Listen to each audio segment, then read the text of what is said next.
We're glad you're with us this evening. I'm Terri Brewer. Lynn Brooks is on assignment tonight. It's something you hear a lot about in Tuscaloosa these days, rebuilding and moving the city forward. Tuscaloosa residents got a closer look at the proposed Tuscaloosa Forward plan at Tuesday night's public meeting. One of the big topics is the proposed City Walk. But what exactly is the City Walk? We've got a closer look in our top story tonight at 5 o'clock. Tuscaloosa officials say the proposed City Walk would be a 6-mile-long path that would outline the path of the tornado that swept through Tuscaloosa on April 27th. Meredith Lynch with Tuscaloosa Incident Command says the proposed path would start at Harmon Park in Rosedale, run through Forest Lake, and end at Alberta Elementary. Lynch says the path will be used for things like walking and biking, and it will also be a way to honor those affected by April storms. Lynch says the city of Tuscaloosa believes it will also boost business along the way. Having the city walk along different commercial infrastructure and along businesses, we believe that having people as they're going, they can stop in and grab a bite to eat or stop and shop for a little while. We really think it'll be great for our commercial industry and hopefully drive business in Tuscaloosa, and also create a great way for people to enjoy the city walk where they can just stop by and run a few errands.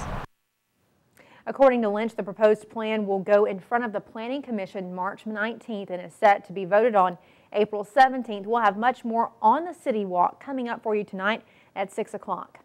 The Social Security Administration has a new home in Tuscaloosa. The new office is 127,000 square feet and houses 37 employees. It's in the new federal courthouse in downtown Tuscaloosa. Tuscaloosa Mayor Walt Maddox says the new facilities will help the Social Security office or the Social Security official better serve the public. Well, ultimately, Social Security is about people and not brick and mortar. But at the same time, the employees here who do such a fabulous job, who work in sometimes under difficult circumstances, deserve facilities that allow them to be efficient and effective. And the public deserves facilities that they can come in, deal with very confidential matters in a way that is efficient and effective. So I think for the entire community, this is a great day. If you have questions about the Social Security Administration, you can stop by their office in the federal building or visit our website, WVUATV.com. From there, go to the numbers and links section. On your education watch, searching for a new leader of the Tuscaloosa County Schools. You have the chance to speak out about what you would like to see in the next superintendent of the county school system. School officials are hosting public meetings for the community. The first meeting is set for Thursday night at the Tuscaloosa County High School Gymnasium. It starts at 7 o'clock. The next meeting is set for Tuesday, March 20th at the Hillcrest High School Auditorium at 7 o'clock. On your election watch, Alabama is the next state to hold its primary. Voters head to the polls next Tuesday, and that has some Republican presidential candidates stumping in our state. Newt Gingrich has been in Alabama for 2 days. Rick Santorum is headed to the state on Thursday. Political expert Dr. Bill Stewart says the eyes of the nation will be turning to Alabama in these coming days.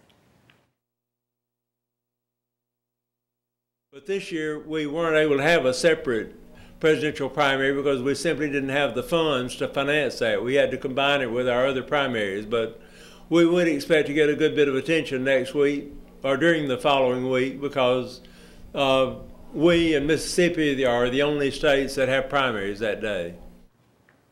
Coming up at 6, we will take a look at some of the local races on the ballot. On your crime watch, you have a chance to help fight crime in West Alabama. Your piece of information could be the missing link investigators need to help catch a suspect. Here is this week's Tuscaloosa County's Most Wanted. Hello, my name is Ted Sexton, the Sheriff of Tuscaloosa County. Thanks to your help in WVUA, we have captured 362. Willie Hardaway was arrested on the charge of unlawful possession of controlled substance and other charges. Again, thanks for your help. We have captured 362. And now we need your help this week in finding more of Tuscaloosa County's Most Wanted. Derek Tyrone Perkins. He's wanted on the charge of rape in the second degree. He's a black male, 25 years of age, 5'11", 125 pounds, with black hair and brown eyes. Last known to be living on 37th Street East in Tuscaloosa. Meredith Elaine Hollingsworth, wanted on a charge of precursor chemicals and unlawful manufacturing of a controlled substance.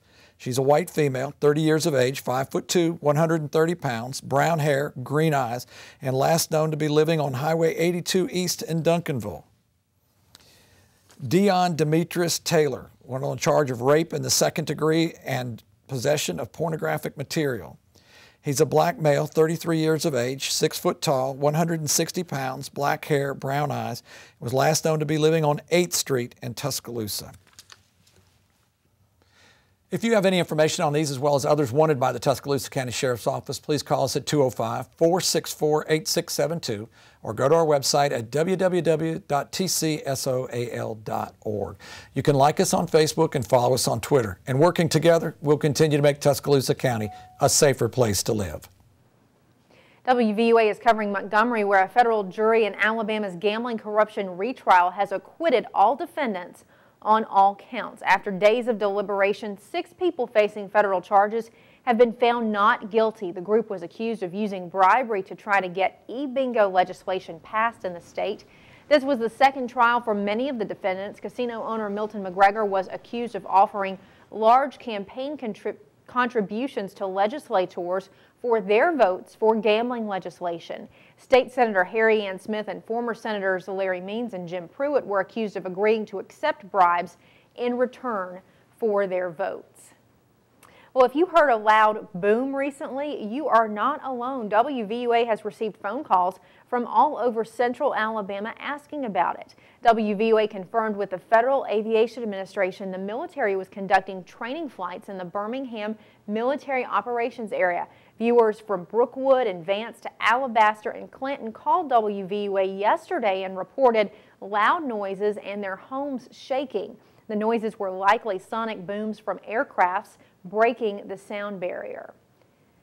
Well, the high school prom season is just around the corner, and the perfect dress for a prom can cost a pretty penny, but one group is stepping up to help out. Midtown Village will host its 2nd annual House of Prom tomorrow to help local girls find a beautiful dress without breaking the bank and also help a good cause. 100% of the proceeds from the dresses sold will go to Turning Point to help fight domestic violence.